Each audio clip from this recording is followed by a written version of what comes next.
Welcome back to the OK Turbo Shop. So this is where I'm at with Mighty Mick, the dual deployment version. Is I'm getting ready to get my tack cloth, tack it all down. Then I'm going to wipe things down with some rubbing alcohol. And then what I'll be doing is putting on this 2K clear spray. So that's what we're up to. This is a two-part clear. So I'm not sure if it's an epoxy that's or what it exactly is, but it's a two-part chemical cure kind of a thing. So once you, it's got this button on the back, so you shake it up, you take the button, put it on the bottom, pop it, then it breaks the seal on the inside, which starts mixing the two parts. Shake it up some more, and then you'll spray it on there. So this is the clear gloss. I've used the matte finish before. I haven't used the clear gloss. I've used the clear matte. So we'll see how this goes. So I'm going to get everything cleaned up, kind of open up the back of the shop, get the fan going, give me a good mask to wear, and then I will spray this after I clean it all up, and we'll see how that turns out. But that's what we're up to now. So I've broken everything down, took it all out of the inside. So it's just really just the main airframe parts and nose cone. So that's what I'm going to do, spray on some clear. We'll see how it turns out.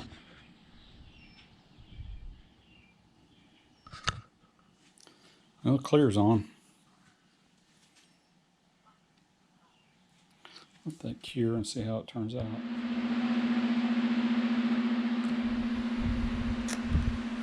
Okay, it's been several days now. All the clear coat's cured, all the parts are done. Now what I'm going to do is kind of show you the assembly of everything. It's all apart.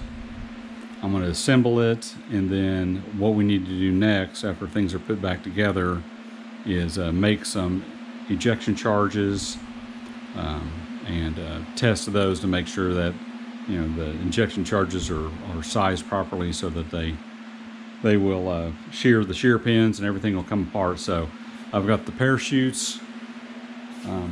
For the drogue, I'm using a 24-inch Top Flight X type chute, and then for the main chute, what I've got is it's a Top Flight. I think it's a 60-inch Crossfire chute. So that's what I'm using. So that may actually be oversized for this rocket, but I'd rather have it come down softer than too fast. So so let's set up the camera here. I'll start assembling things and kind of talk our way through it, and you can kind of see how all these separate videos where we've constructed things. This is the final assembly of everything, so hopefully it'll all make sense. So I'll kind of try and talk our way through it. So first thing I'm going to do is assemble the electronics bay. So we've kind of been through this before, but this is the drogue, the aft end. I've got it marked.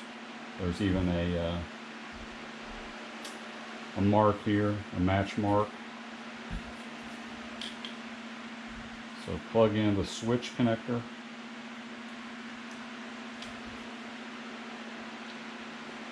Put the sled in the bay.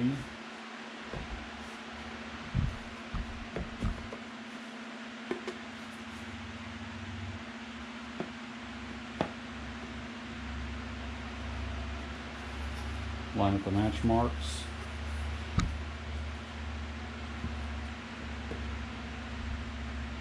This is the connector for the forward ejection charge, which will be the main parachute.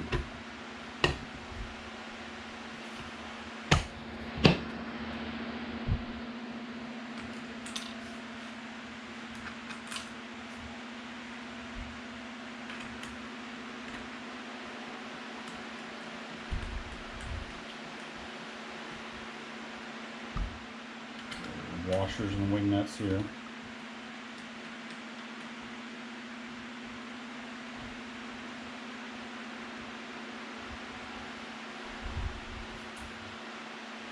Make sure everything's tight there.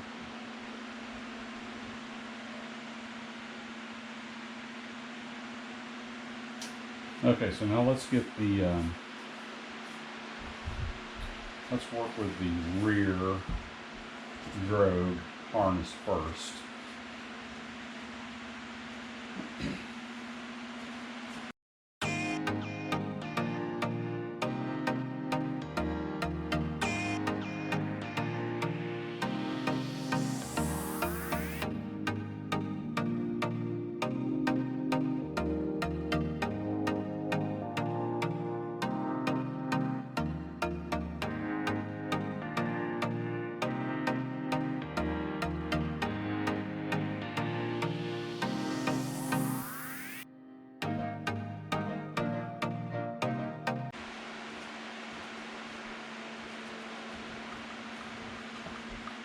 So that kind of keeps the parachute and the unprotected harness inside of this blanket. So that's, keep track of that.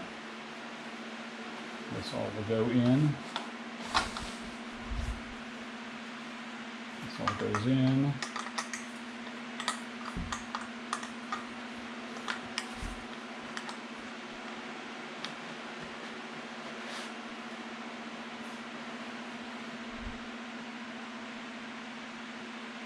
Match up the graphics, which should line up our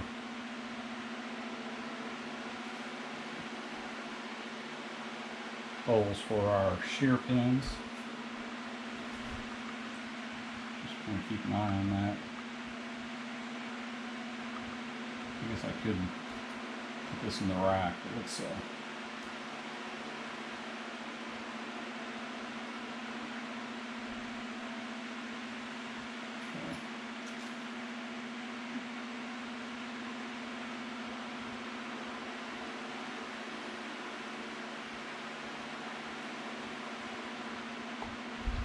one shear pin.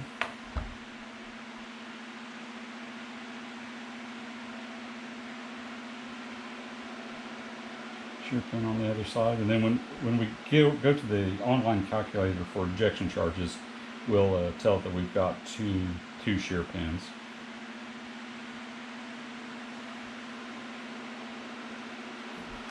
Like I said, the shear pins I'm using, they're metric. What did I say? M2, M3.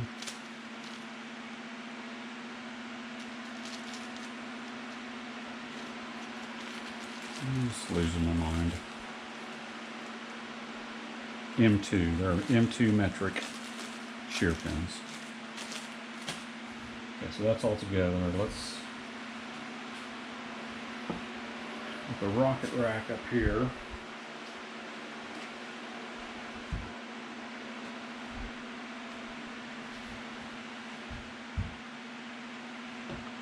The other thing to do on it is to put in the motor clips. So this is all these are. This comes with the lock and ring motor retention clips.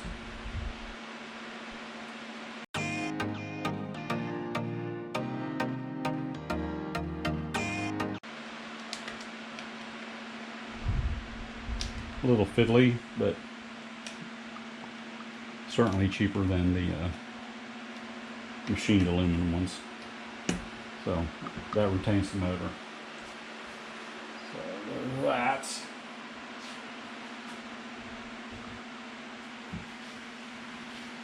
I'll show you what I've done on the what I have done on the nose cone. Just to give it some extra room. There's a hollow nose cone, so there's no reason not to use that space. So I've cut out the bottom of it, drilled an extra hole, so that's what the harness will hook to right there. There was this, this plastic piece that was a part of it here, I think. So I've trimmed out the bottom and have redone that. So part of the harness can go in there. I noticed that whenever I was trying it out for the first time that it was very tight in the forward section. So what we need to do here, all of this gathered up here. This is the forward harness.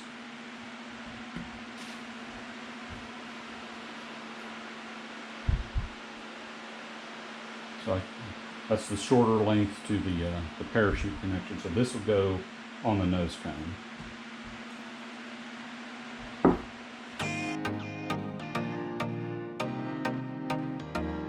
So what we got to do is we've got to get this through the tube. Connect this here. Make sure you guys can see this.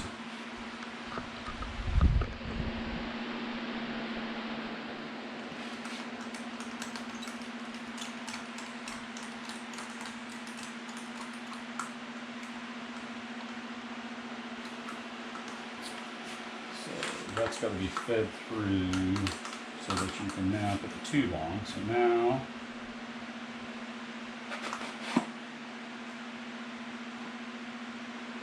line up the holes for the plastic rivets, which I've got here. I've painted them white.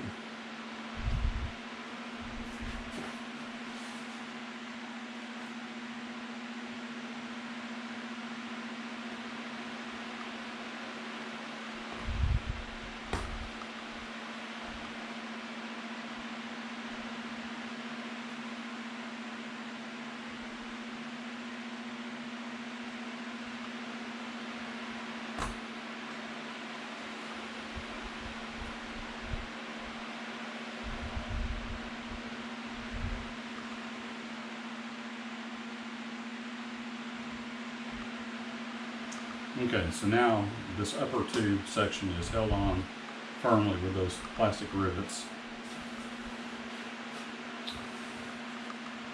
So let's kind of get this laid out.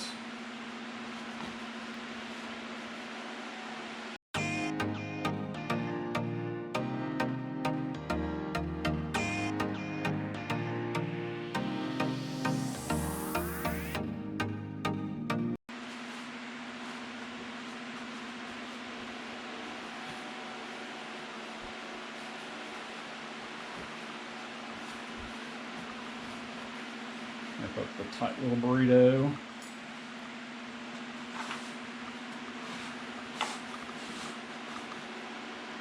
And then rather than cram it in there super tight, I'll go ahead and use this extra space in the nose cone.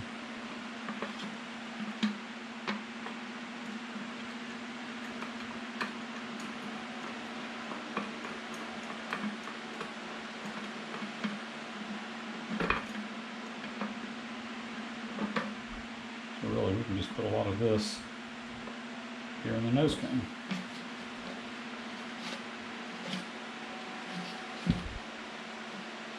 And I also did this on my SBR Horizon rocket, so I know it works fine. I've never had an issue. And at the match marks, when the match marks are lined up here, I can put in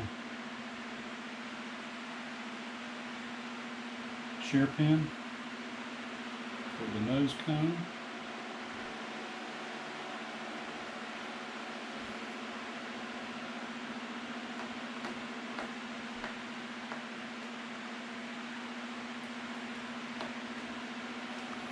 Another one 180 degrees away from that one.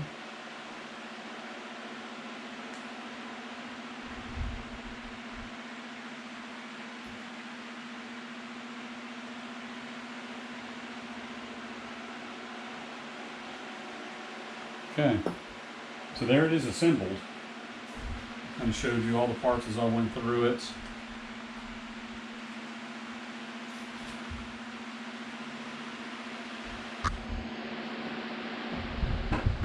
What we may do real quick is just check the weight.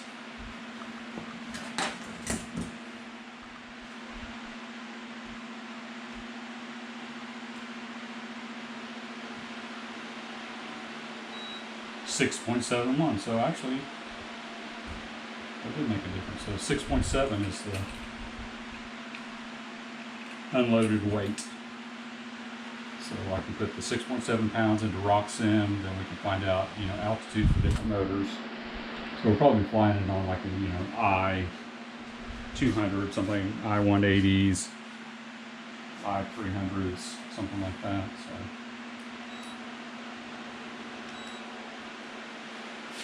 So there you go. There is the Mighty Mick.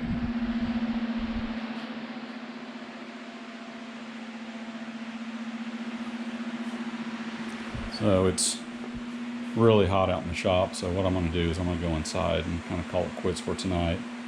But hopefully this weekend what I can do is get the calculator out and figure out what the ejection charge should be. And then what we'll do is we'll actually test the ejection charges. So there's some vent holes. So typically I make up an ejection charge and I'll run the wire through the vent hole. Vent hole's over here somewhere in this guy. Yeah, there's a vent hole there. So I'll run the ejection charge wire, put the ejection charge in here. You're not firing it from the altimeter. You're actually just checking, what size you need, like 1.5 gram or 2 grams, 1.3 grams, whatever it needs to be charged for both this drogue section and the main section. The main section has the end of the nose cone. Of course, it's also need to now consider the volume of the nose cone. So, how much of an ejection charge will it take to shear the pins and get everything kind of out? So that's kind of the idea there. So anyhow, so that's the Mighty Mick, and hopefully next time we get together, I'll be out in the backyards testing ejection charges. So that's the update. We're getting close. Welcome back to the OK Turbo shop. The weather in northeast Oklahoma has been insane. It's been so hot. So even now the sun's going down. It's still like 98 degrees. Need to mow the yard, but it's been too hot. I don't want to stroke out. But what I do want to do is test ejection charges here. So I've done the calculations and I made up some charges to test. I think the drogue charge will be 0.8 grams, and then the main charge I'm going to try 1 gram first. So I've kind of got things set up here. The ejection charge I've already placed inside the tube, and run the wire out through this vent hole. So I'm going to get the parachute all packed in here, put the shear pins in, and the whole point of this is to make sure that the ejection charges that we use are strong enough to break the shear pins and get all the parachute, all the laundry out, and so we have a good recovery. So it's cooled down to 98, so I've got the shop opened up here. I'm going to finish this up and I'll set it up in the backyard, and then we will pop off this ejection charge, and hopefully the 1 gram will be the correct size. So back in a flash.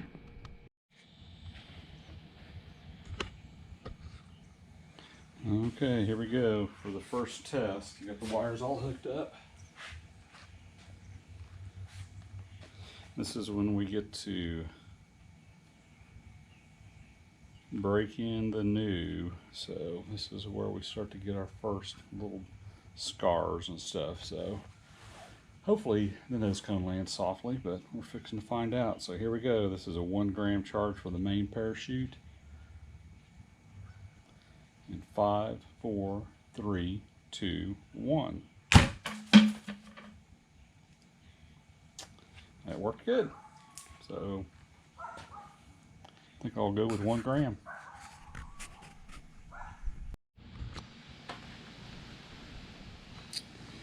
So here's the charge testing for the drogue chute. So there's a shear pin, so this part will separate here. I did just get an old another unfinished plastic nose cone out of the shop, just to kind of help save that green one from any more scratches. It looked pretty good last night, so, but anyhow, just in case. So there's a 0.8 gram charge set up in there. And just to show you what I'm doing, I'm just running the wires out. I've got some 2 conductor speaker cable that I had here, and all I'm doing is just using a 9-volt battery. So that's all really I'm doing to set off this charge. So let's get the camera going here, and we will test the 0.8 gram charge for the drogue on the Mighty Mick. So here we go.